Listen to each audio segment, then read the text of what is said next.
And I thought tonight I would talk about a couple of different things. The first thing I wanted to talk about was how to sage your home, because a lot of people want to sage their house. They feel that they've got either energy in there that they want to get rid of, or there might be something in their home and they want to sage their house, but then they don't do it properly, so it just doesn't work. It's very simple. So there's a couple of things that you can use. And it's not the smell so much that gets rid of the entity because, or the energy, because they can't smell from the other side. And if it's just negative energy that you've got in there that you're trying to get rid of, it has to do with the properties itself of what you're burning. Okay. So the most popular thing that people burn is sage, and the better quality the sage, the better energetic value. Remember, everything is energy, right? Everything in the Hmm. universe is energy. And I'll give you a great example. Negative energy is positively charged.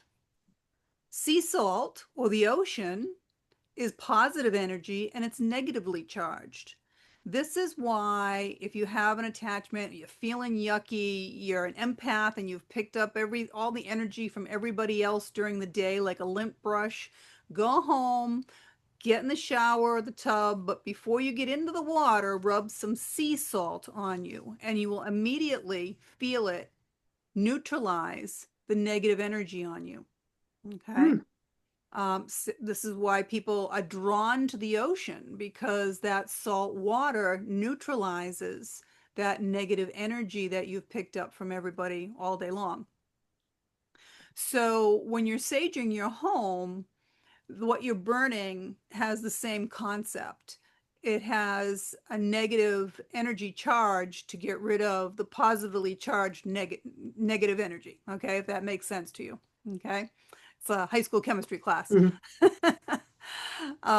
So sage is the first thing that people usually go to. Okay, and there are different qualities of the Mhm. sage, and I recommend White Mountain sage because it seems to have the higher vibrational value, the higher energetic value, and does a better job. You can also burn, it's olive wood. They call it pelletio or pelleton, something like that. It's olive wood is what it actually is. And it has a high vibration. And it's also what Jesus was supposedly crucified on the cross, was made of olive wood.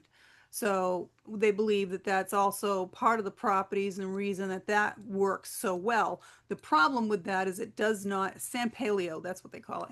It doesn't burn well. That's the problem. You don't get a lot of smoke from that product. So I keep it around in an emergency, or if I was to do an event and I can't bring sage, I can kind of get away with doing my space a little bit with the San Paleo wood. Um, and in a pinch, you can also use bay leaves, believe it or not. Bay leaves have uh, Mm. an energetic vibration when you burn it that is similar to sage. So the first thing that you want to do is make sure that you have access to the entire home that you want to sage. You can't do the first floor, not the second floor, or just leave parts out. It doesn't work that way. Because if it's a negative entity that's in your home that you're trying to get rid of, it will hide, it will move, it will run away from Mm. you, literally. Okay. So what I do is I try and start from the lowest level, the basement, and I force it up. And I make sure that I have windows or doors open along the way for it to be able to escape and leave if that's what it chooses. Remember that lower vibrational entities cannot move any faster than you and I. They have not gone into the light. And these are not the ones that you're removing from your home. If you're saging your home, you're not going to remove anybody that's from the light. Okay, they go back and forth very quickly. Mm. What you're removing from your home would be a negative energy, lower vibrational, or just negative energy. So if it happens to be an entity, it cannot really get out of your house unless you open a place for it to go through. open your door, open your window. They hop in your car, they'll go through the glass type of a thing, to get in your car to travel, but it's hard for them to get around.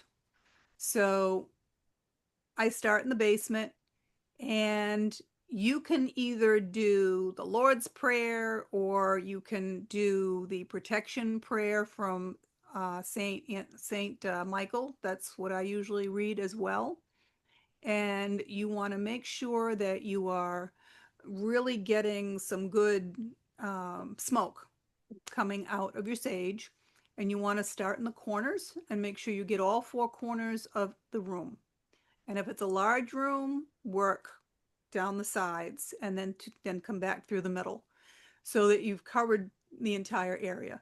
You also need to make sure that you're getting behind any open doors and under beds and into closets and things like that. Because again, if it is a demonic entity, a low vibrational entity, a ghost that's stuck here, they're just going to keep running and hiding. And that way they won't. They'll get in front of you and they'll run out the door and they'll go to the next room and then you'll go to the next room, and it's a little chase through the whole place, quite honestly. But it ends when you finish saging the entire house. There's nowhere else for them to go. If you've done the whole home and you have some open windows, they're going to go out the window. That's it. Okay, you will rid them at that point. But it is a process. People forget. They go in the bathroom, they don't do the shower. So now that's hiding in the bathtub behind your shower curtain, right? Or they'll do the bedrooms and they won't do under the beds, and that's right where they're going to hide. Anywhere that they can jump and hide Mm, behind or under, they will do that. And I mean, it's mhm, kind of crazy, but it's realistically, it's how it works. And I recommend saging your house anytime you've had a large gathering of people, because a lot of those people will bring some negative energy with them. Anytime you've had someone over that you feel like the energy has been lowered, or anytime that you feel that there's something in your home. And when you pay attention to your surroundings, you'll pick up on it pretty quickly. It's almost like when you're somewhere and you feel like someone's looking open, someone's looking at you from behind, and you turn around and sure enough, someone's looking at you. It's that type of thing. The hair might stand up on your arms, anything like that. You might feel a cold spot in your house, or you might feel a warm spot. They can do it either way. They don't automatically are always cold. Sometimes they're very, very warm. It could go either way. So that's what I recommend for saging your house. And I also recommend for protection that people will put statues in their home, something in each room, because entities will follow you home. You have your door open, they'll walk right in. What you don't realize is that they're everywhere. If people could actually see them, they would be totally freaked out, because they're everywhere, and they kind of gather in groups because energy, we're like magnets, and it gets collective, and where there's one there's more. So when if it's a demonic energy and they see that you have some type of religious symbol somewhere, whether it's a cross on the wall, a Buddha, Saint Michael statue, Mother Mary, anything like that, they're just not going to want to bother with you. They're going to go find somebody's house that's an atheist and will make themselves right at home there and not be bothered. Um, so I highly recommend having something in each of your rooms, as well as wearing something personally, because you're out and about and they gather in places that they enjoyed when they were alive. And common sense, right? If they like to go drink in the bar, they're going to be in the bar. If, they enjoyed food, they're going to mhm, be in the restaurants. They liked music, they're going to be where the bands are playing. And if they're looking for a body, and a lot of them are, and they don't see any protection on you, well, they'll just come home with you as an attachment. And when I see someone with an attachment, excuse me, it literally looks like you have someone hanging on your back getting a piggyback ride, but it's a dark entity. Okay.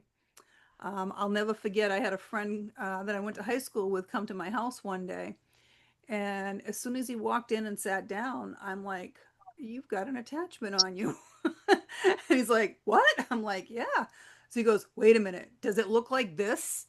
And he took his camera out and he showed me a picture of a dark shadow figure coming through a closed door. And I'm like, yeah, that's what it looks like. He had gone Hmm. um, paranormal ghost hunting with a group that he paid $50 for or something. And the house was haunted that he was in, and he saw this coming through the door. He took a picture, he felt something, and he took a picture, and sure enough, he caught a full-fledged picture of this dark entity coming through the basement door, and it went home with him. Yeah, scary. Um, so if you're wearing something religious, they're less apt to go with you. Okay. And what do they do after you take them home? They try to work their way to be friends with you, you know? Um, they want your body. They want to possess your body. And I've seen it many, many times. It's not a joke, it's real. And it's very hard to get rid of an attachment once it's turned into a possession. This is where you need a full exorcism to have that taken care of. And it's not the toughest thing in the world to happen. I've had two students actually in the past that were not protecting themselves prior to meditations, and they both ended up with full blown possessions. Unfortunately, one of them made friends with it, and I don't know what happened with it from there because the entity had pretty much taken over. Um, Hmm. yeah, I did reach out to some people to see if I could get a priest to pay a visit to her, which I was unsuccessful, but she will not be able to get rid of that entity on her own because she's made friends with it and she's accepting it. And you can't do that. Hmm. Hmm. Scary things, very scary things. Did you have any Yeah. questions? Go ahead. No. June, I have a question. Yeah. Um, it it kind of goes along with this topic, and also to touch upon something you said in the past about it, um, when you're around negative energy, you can almost feel a pit in your stomach. So that would be a demonic energy. So when you learn what energy feels like, and this is one of the things that I tell people. So everybody's been to a birthday party or a wedding and the energy's high, right? Everybody's happy and gay. That's really high vibration. When you talk about energy, vibration, frequency, they're all just different names for the same thing. And then everyone's been to a funeral, right? Where everyone's crying and the energy's really low, everybody's really depressed. So Yes. if you're around something that's demonic, you will literally get sick to your stomach. Your stomach will just start to turn like you're going to vomit. That's what demonic energy feels like in your body. Okay. Yeah, it can be kind of different the first time it happens. You're not really sure what's going on, but it's a feeling that completely comes over you almost like doom, but you'll know it because of that sick pit in your stomach. Now that's in the presence of this demonic energy, or it has Absolutely. entered your body. No, no, no. That's just in the presence of it. Okay. Yep, just in the presence of it. And you can be in a crowd of people, right? And look at somebody and just go, "Ooh," you get a feeling from that person. You pick up their energy right away and you Mm-hmm. know that there's something that's off. Something's not right, and you avoid it. Mm-hmm. Yeah. So trust that and just stay away. Exactly. Exactly. Mm-hmm. Okay. And we're magnets. We're always attracting or repelling at any given time. So you're always attracting to you or you're repelling from you. And because everything is a vibrational frequency, everyone in your life is on that same energetic vibration. It's like a thread, okay? If you think of a radio station, you can't pick up the radio station unless you're on that frequency, right? It's the exact same thing in your life. All the people that are in your life are on the same energetic frequency that you're on. And if something happens, maybe you become a little bit more enlightened, your vibration rises. Those people that are in your life whose vibration does not rise will start to fall off. This is why you lose friends, you lose Mm-hmm. relationships, because their vibration now does not match yours. And the first thing that has to happen is your vibration changes, those people fall off, and then you magnetize and bring in people of the same higher vibration that you are. This is how the law of attraction works. Okay? So if you don't like the people that are in your life, raise your vibration. They'll drop off and new ones will come in. Yeah, they basically have a choice to change or leave. Exactly. Mhm. And, so I do relationship counseling, and I have a program for that. And it teaches people how energy works in all of their relationships, not just their romantic relationships, but all of their relationships. Because you're in a relationship with everyone that's in your life, whether it's your friends, your family members, your employer, your co-employees, your co-workers, everyone that's in your life, you're in a relationship with. Could be just the woman that you see at the bank every Friday when you go cash your check. You're in a relationship with that person.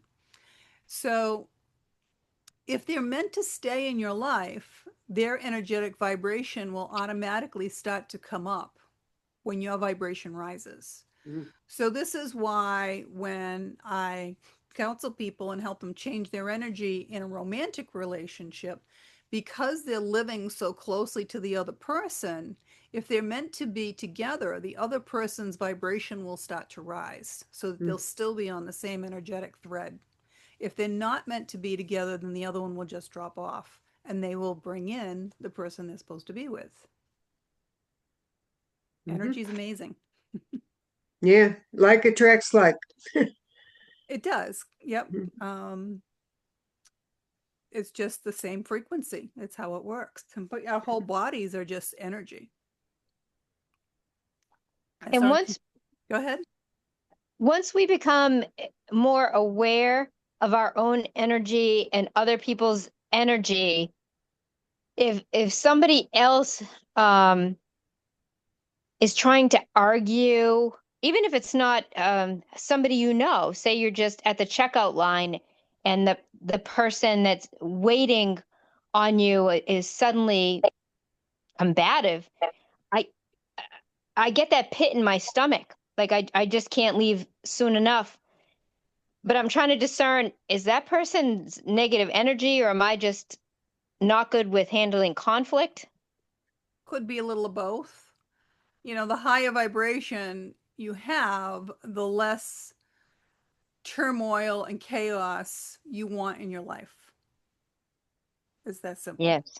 Yes. Okay. So you could be having a physical reaction to the way the person is being aggressive or angry. That's a possibility.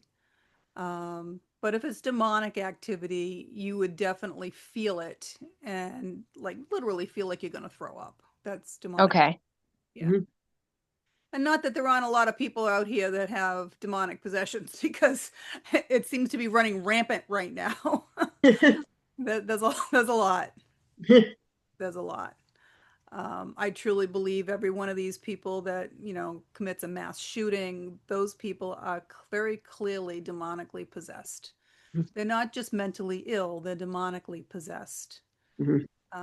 It takes a lot to do something like that. It takes more than what your average person would be able to um,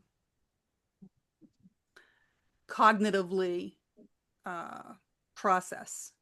Okay. Um, but there is a lot of low vibration going on. Everything that's happening right now in the world, and I've been saying this for years, is a war of good and evil. It's not political. It just plays out on the political field because that's what it does in this 3D world. It's just like money. Money is energy. That's why it's called currency. And it's what we use in our daily life to show whether or not our life is in balance. So it's the same thing with the war of good and evil. It's just playing out in politics because that's the power play. That's the power play. And the end game is your Mhm. soul. God wants your soul, the devil wants your soul. That's the prize for everybody, is your soul. Mhm. So you decide. Do you want to get in touch with your soul and know who your soul is, who you truly are? Because you are not the suit that sits here. This Hmm. is not who you are. This is not who I am. I Hmm. am the soul that's inside. And your Right. soul does not die. When your body dies, your soul does not die. For anybody that does not know out there who I am or what's happened to me, I did die when I was 27 years old. Hmm. And I did go to heaven. And I had my life review and would have happily stayed there, very happily stayed there if I had not remembered that I had two very young children at the time. And I knew that the only reason that I came here this time was for my children, because they bring me the greatest joy in my life. They also bring me the greatest sorrows of my life, but these are the things that do shape your soul. Hmm. And they are the reason that I came back. But we are not the body. We are the soul that's inside. And you do choose, who do you want to go with? Do you want to work for God? Do you want to work for the devil? It's your choice. I think of this body as just our costume for this party.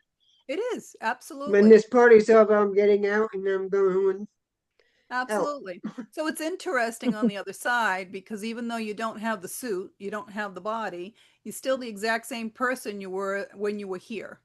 Mhm. And for the next probably 300, 400 of our years, because time is very different on the other side, you're still very connected to the last lifetime that you had here. And you're connected to the people that you knew. There's exceptions to everything. I do run across people sometimes, souls on the other side, that's not the case, but it is the majority. They're very Hmm. connected. And even though you don't have a body, they can come through. They usually come through the way they thought they looked the best in this lifetime. So, you know, my mom usually comes through to see me. She's about 19 years old, I guess, on roller skates because that was the happiest time in her life. She was a messenger in Chicago. Yeah, when we didn't have telephones. Yeah. That's awesome. Yeah, it's pretty amazing. I mean, you don't have a body, so you can represent yourself any way you want. It's that simple. And you can do anything you want. You can enjoy all the things that you wanted to enjoy and didn't have an opportunity in this lifetime. It's pretty amazing. You can time travel. Wow. Yeah, I did a reading for someone not too long ago that wanted to talk with their mom, and I brought their mom through. And I asked her what she was doing, and she told me she had been going back in time, looking at all the historical places, and she was very upset because we were lied to about everything. And I had no idea who the person was that, I was doing the reading for, and he started laughing and he goes, "That's pretty funny." He goes, "Because she was a history teacher." Oh my So goodness. it connects. It all makes sense. It all connects. There's no accidents. There's no coincidences. Everything that happens for a reason. You are always right where you're supposed to be at any given time. You can't be somewhere you're not supposed to be. Mhm. That's the great thing. So you don't have to worry about regrets. You don't have to worry about what ifs. Um, you just need to realize you're where you're supposed to be at any time. Be grateful for where you're at. And if you don't like where you're at, ask yourself this question: what am I supposed to be learning? Because when you're not on your path and you're not learning the lesson that you're supposed to be learning, and there's 5 lessons. My last book that I wrote covers those 5 lessons we're all here to learn for our soul to advance. Ask yourself, what lesson am I supposed to be learning? Why am I not learning it? We're stubborn. A lot of us are very stubborn people. I'm one of them. And it can take a long time to learn the lesson that you're supposed to be learning, but we're here to learn them. That's why we came. One of the reasons. So if you want me to outline the 5 lessons, the first one is self-worth. It's knowing, it's not value, because that's what other people place on you. It's knowing that you are so important that you are the only one of you in this entire universe. How special is that? Okay. And it's not narcissistic and it's not selfish to put yourself first, as society would like to have you think. It's where everything else comes from. If you don't put yourself first, you just aren't going to be here for anybody else, are you? Mhm. That's simple. You'll be dead. And no one else has power over you to make you anything. I can't make you angry. I can't make you love me. I can't make you anything. You are the only person that has that power. So if you want to be happy, you need to make yourself happy. And then your vibration will rise and you will attract someone else on that same energetic thread, and your happiness will ping pong back and forth. Mhm. That's how it works. That's how it works. The next lesson is trust and communication. You have to trust that there is a higher power. There is a God, and there is only one. Doesn't matter what you call them. There's Mhm. 176,000 Christian religions. Can you imagine? Mhm. Everybody thinks theirs is the one that's right, but they're all right and they're all wrong. That's the Mhm. reality. They all serve a purpose. As long as you are being taught to love one another, to help one another, because that's why we're here, and that there is a God, then you're on the right track. It's that simple. And nobody has to believe anything I tell them. Trust me, when you die, you're going to figure it all out for yourself. Right. But you also have to trust that you made the plan for your life. You made it. You made it with the help of all the people that are in your life right now, because we reincarnate every lifetime with the same group of people, the same soul group of people.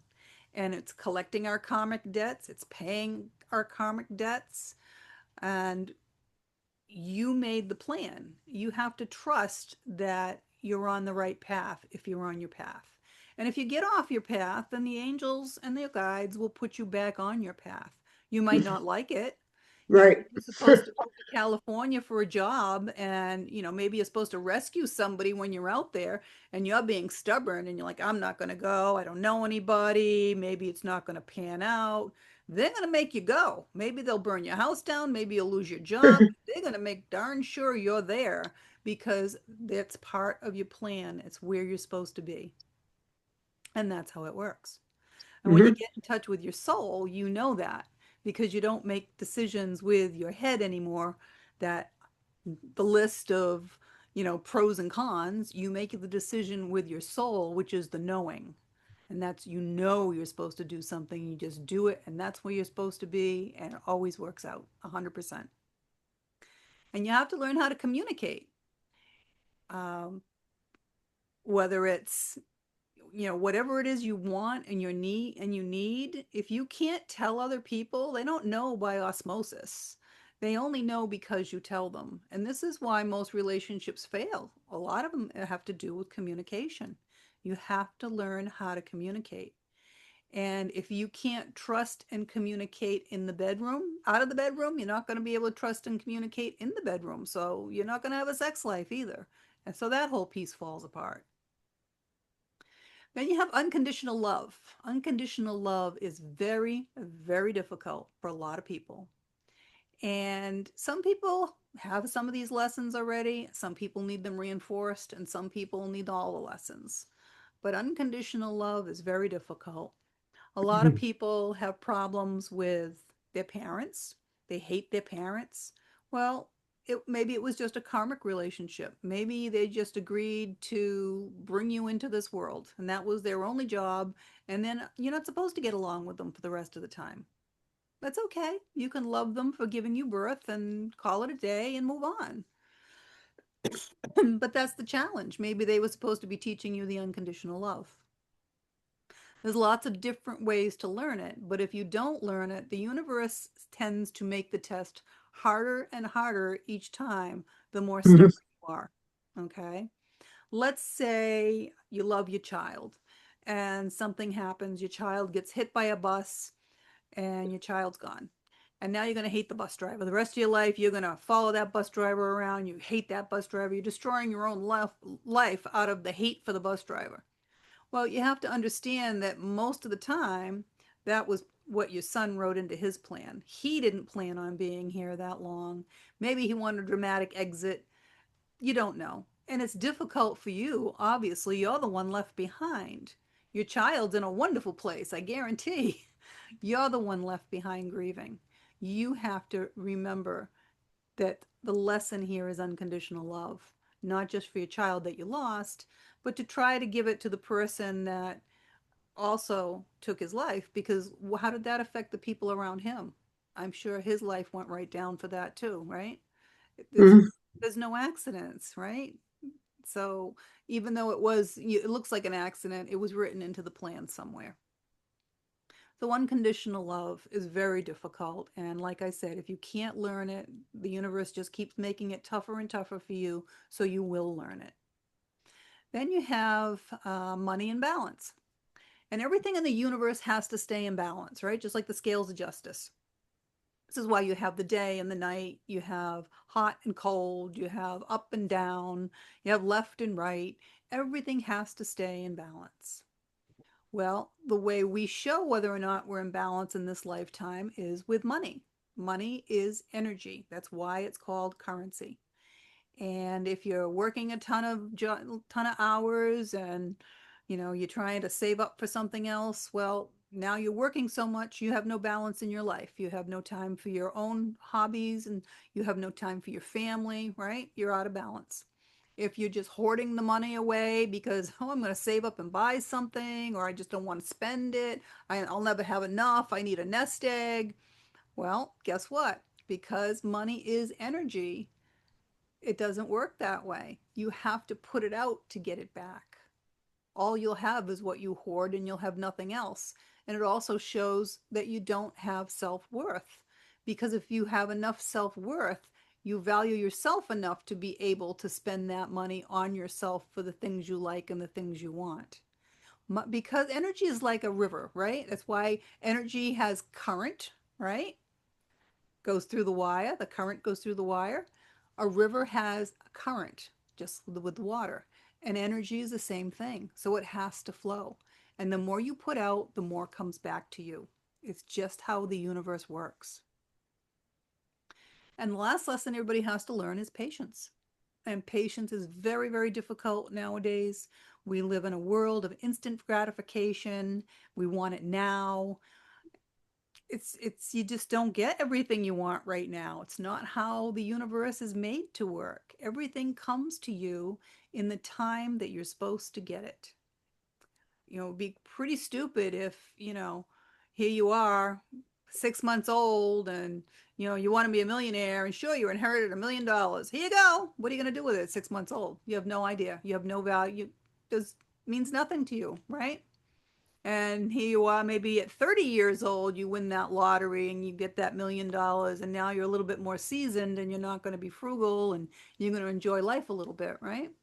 It all comes to you in the time that you're supposed to get it. Which also reminds me, everybody's big joke is, if you're a medium, how come you don't know lottery numbers? Well, the interesting thing about that is the universe is not going to give you any information that you're not supposed to have. It's that Mhm. simple. And I actually have given someone the winning lottery numbers. Mhm. Not me, but somebody else. You can't, the universe isn't going to give you any information that you're not supposed to have, or that could change your life outside of your plan. It's that simple. So yeah, I wouldn't mind getting them, but if it's not in my life plan, I'm not going to. Mhm. Any questions on any of that? It sounds complicated, but it's not. There's only 5 lessons. And sometimes, Only. well, they Yeah. aren't, yeah, they aren't the easy sometimes, but they are, so I have a 7 week mastery program that's online, and it's reunited hundreds and hundreds of couples that were going through marital difficulty or separation, just working with one person. Because it only takes one person in a relationship to make it or break it. When Mhm. you change, everything else around you changes. It's that simple. Mhm. So, Yeah, everybody doesn't have to learn all the lessons, but we all have to have all those lessons learned. So you may Mhm. have come through reincarnated and already know two or three of these lessons that those aren't a problem for you, but the other two are big problems. And by going through the 7-week program, everyone had learned those 5 lessons. And once you learn them, it's just amazing. The law of attraction kicks in, your vibration balances, you balance your energy and you maintain it. And life becomes like Christmas every day. It really, truly does. You ask the universe for something and you get it. And that's just it. You have to learn how to ask. If you don't Mhm. ask, you don't get. It's that simple. You have to ask. You know, there are angels. They are real. They exist. They are a separate race. They were never human. And their entire existence is to help us. So you have to ask for the help and they will be there. I can remember years ago wanting to get a new car. And the car I was driving was a 2015. And it was 2020. I'm like, oh, I think it's time. I'll get a new car. But I wanted the exact same car that I had, and it was a diesel. And they stopped importing them into the United States in 2018. So in 2020, I'm looking and I'm finding them used. And they had like 30,000 miles for $40,000. And I'm like, oh, this stinks. And I'm looking around, and all I'm finding are ugly colors, black on black, white on white. I'm like, oh. So I prayed and put it up to the angels, and I asked, at least can you find me one in the color that I liked, that I used to have years ago, that I had leased? I had leased a 2018 dark blue metallic with a saddle brown interior. Well, within a couple of hours, and I didn't check any dealerships. I'm looking around for a used car because I know they don't make them anymore, right? Within a couple of hours, I get an email from Rockville BMW in Rockville, Maryland. And they had a brand spanking new 2018 diesel on the showroom floor for the same price as a used one with no miles and full warranty. And Oh my goodness. guess what the kicker was? Guess what color it was? Dark blue Blue. metallic and sable brown interior. Everything I asked for. This is how the universe works. This is how the universe works. So I applied for it. I put in an application to get a loan for it. And guess what? I got denied. Like, oh, that's nice. I got denied. I'd just gone through a nasty divorce. My credit wasn't the best at the time. I'm like, oh, this is lovely. I put it back up to the universe. I said, clearly, this is my car. You would not have sent me this email. They would not have sent me my car brand new on the showroom floor with no miles for the same price if it's not supposed to be my car. You are going to have to figure out how I'm going to pay for that car because I don't have the money and I can't get the loan. Well, do you know in that week I made enough money to buy the car outright and have it delivered? Mhm. Oh my gosh. Yeah, I'm telling you, you can't make this stuff up. And That's that where is the the car trust, I still drive. and that's where the trust comes in, I guess, too, because if you didn't trust that the universe was sending you something that was meant for you, you potentially could have given up getting denied the loan. How could I not? It was Yeah. absolutely everything I asked for, everything, and brand new on the showroom floor on top, no miles. I mean, they gave it to me wrapped up in a bow. How could I not, Oh my. right? Wow. How could I not believe that they were answering everything I had asked for? And they absolutely do. And this is what I mean. Every day is like Christmas. When you get that high vibration and you get into that law of attraction, everything you ask for, they bring you. Mhm. They do. If it's the But time, they'll bring it right then and there. If it's not the time, wait a little bit. They'll still bring it. you Yeah. have to be specific.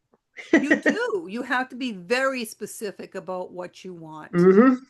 If you say I need a new car. they're just Lord going to knows get you what you're anything, getting. they're just going to get you anything. You've got to be very specific on what you want. If you say you're looking for a guy and you want 6'2" and eyes are blue and, never married and 45 years old, you go out there and I guarantee you they'll bring them to you. Hmm. You've got to do your part. You've got to go out there. You can't sit on Hmm. your couch and expect them to come ring your doorbell. Right. Okay. The universe will always give you what you want, but you have to reach up first. Yeah. You Okay. have to create the avenue for it to come in on. Exactly. You have to Hmm. ask. You have to do your due diligence. It's like saying I want a job. I want a job as an accountant and I want to make $150,000 a year and I want to work in Seattle, Washington. Okay? And you've asked specifically for that. It's not going to send a letter in the mail. You now have to look, right? You've got to go on Craigslist and boom, there it is. You've got to do your part. Okay? When you do the work, you get the reward. That's how it works. You don't get rewarded for not doing the work. You have to do your part. So you have to put the intention out there. You have to be very specific on what you want, and then they will bring it to you when you do the work. It's not tough. It really Hmm. isn't. It's as simple as ask and you shall receive. It really is. It We really is. complicate things. But you have to believe it. You have to know it. And you have to work with the angels, and they will work with you. It's that simple. Yep. And feel your worth. What's that? Oh, feel your I think worth. she said, and feel your worth. Yes, you have to know that you're worthy. You have to know that you deserve. Everybody here deserves everything they want in life. You didn't come here to live a life of lack. No one did. We all were meant to live a life of abundance, and that's what you should have. But you have to know it, and you have to want it and ask for it, and you will Mhm. receive it. It's that simple.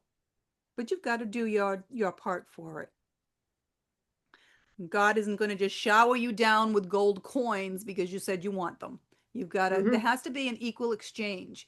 So, in order to get anything in this universe, there has to be an equal exchange of energy. And this is where money comes into the money imbalance because you walk into a grocery store, right? You're using money to buy your food, but it has to be an equal exchange. You're not going to pay $1 million for a bunch of bananas, right? You have to do an equal exchange. This is where the value comes in. What's the value? It's what someone's willing to pay, and that's the equal exchange of energy. This is why when people go to see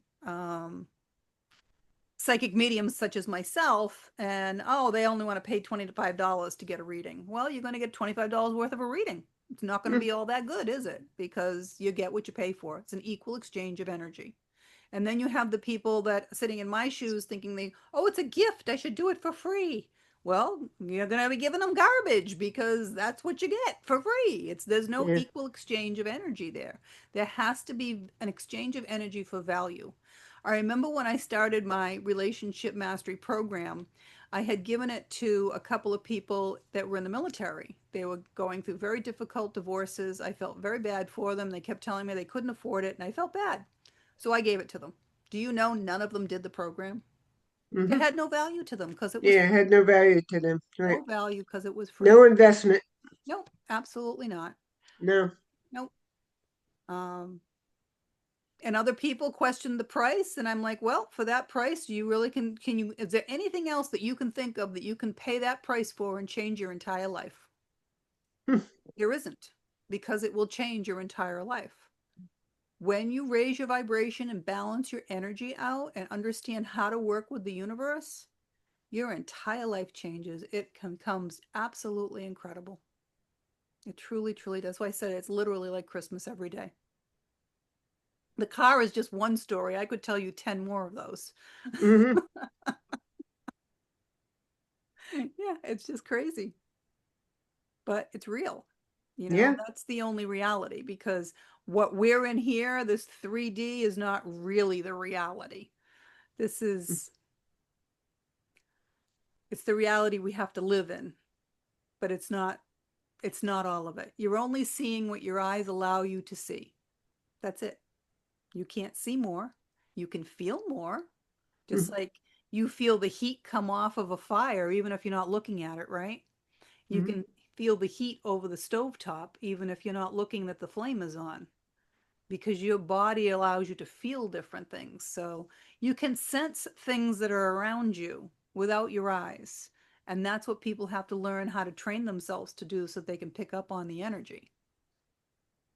And once you're able to do that, you'll start seeing different things. The other thing that happens is this: while we're here in this 3D existence, we all have a brain in our head, right? Most of us. Well, your brain has a very specific job. Other than being a computer and helping you process information, your brain's job is to protect you. How does it do that? It does it by creating fear. So people live their lives in fear. They're afraid to do this. I'm afraid to do that. Well, all that's holding you back, and that's just coming from your brain. That's not putting you on your path, and that's not listening to your soul. The difference between your brain and your soul is I think and I know. That's the difference. Everybody's had something in their life happen that they had to do something and they just knew they were supposed to do it. They just knew it. Deep in their gut, they knew they were supposed to do it. They didn't think it through a Mhm. lot. They just did it and it worked out fine 100% of the time. That is listening to your soul. And this is what people need to learn how to do. Listen to your soul, not your brain. Let your brain compute the figures out after you've listened to your soul on what it is you're supposed to do. That's how it should work, not the other way around. It's a challenge for a lot of people, Mhm. but your soul is who you truly are, and it's what you need to listen to get on the path of where you're supposed to be. And life becomes so much easier. You don't struggle with things when you listen to your soul. You don't struggle with things. People Mhm. get stuck in their head, and it's the old should I not, should I not, what should I do? Well, when you learn how to tap into your soul and listen to your soul, those questions are already answered. You don't have to waste your time on all that. You just go and do and enjoy. And that's why you're here. You're not here to struggle. You really are not here to struggle. You're here to enjoy life in whatever form that is for you. And there's different things for different people, right? Some people are minimalists and they're very happy to have the bare minimum of things because that's what makes them happy. That's what they chose on this path. And other people are hoarders and collectors because, for whatever reason, that's the path that they were on, to help them learn the lessons that they're supposed to be learning. It doesn't have to be so complicated. We do that. We make life Mhm. complicated. Yes.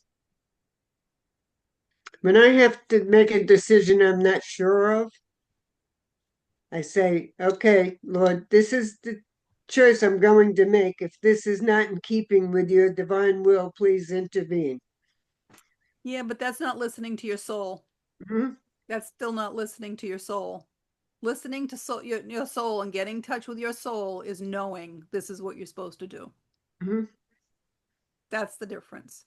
So when you meditate, you're actually getting in touch with your soul, but you're not getting in touch with just the part that's inside of you because your soul is so big. Some of it's in your body, some of it's over your head that people can see. Some people can see it. They call that an aura. That's part of your Mhm. soul. And the majority of your soul is actually in the lowest level of heaven, which is the fifth dimension. And that has all the knowledge of all your lifetimes.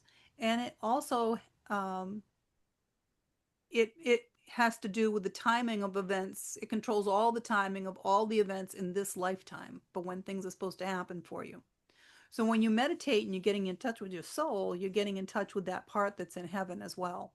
And this is why it raises your vibration so much, because the vibration in heaven is so much higher than it is here. When you think of the speed of light, right? When you go into heaven, you go into that light and you're going the speed of light. It's something like 300 million miles a second. It's very, very high vibration. And that's the vibration of the majority of your soul. So when you get in touch with that, you have that knowing, you have that knowledge. And when you're getting in touch with your soul and you're meditating, people will start noticing after that their ears ring. They think they have tinnitus in their ears. It's no, it's a download. Because your brain is a computer. And just like if you were going to do a download to your laptop computer, the angels on the other side are doing a download to your brain. So all of a sudden you'll have all this information and knowledge that you didn't have before. But if you're not sure about a decision that you need to make, sit down and meditate for 5 minutes. Mhm. That's what you need to do. And then you'll know. Listen to your soul. Excuse me, connect with your soul, and you'll know which way you're supposed to go. You won't question it at that point. Yeah. Try it next time. And for those that are meditating, I always I put all the meditation directions in all of my books because I think it is so important for people to understand how to protect themselves prior to meditation. And next to no one teaches you how to do that. And it is very dangerous to meditate without protecting yourself. Because when you open yourself up to the universe, you're opening yourself up to both good and evil. And most people that are willing to meditate have a good heart. That makes you a target for evil. So you always want to call on Archangel Michael to surround you with love and light, protect you from any lower vibrational entities, any attachments, and any harm before you open up yourself to meditation. Okay, and then you can call in all your angels, your guides, your loved ones to come give you messages and information that's clear, concise, and informative for you, for your highest and best. And that's how you connect to the other side. And that's how you connect to your soul. And that's how you get to knowing the things that you're supposed to be doing.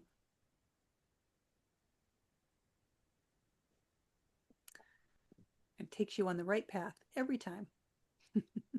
And you can talk to your angels while you're in there. You may even hear answers. You may see faces while you're meditating. You might see your loved ones, all kinds of things. That's to get pretty amazing once you start connecting to the other side. So it's just about time to wrap up. Does anybody have any other questions that they want me to answer tonight for them? No.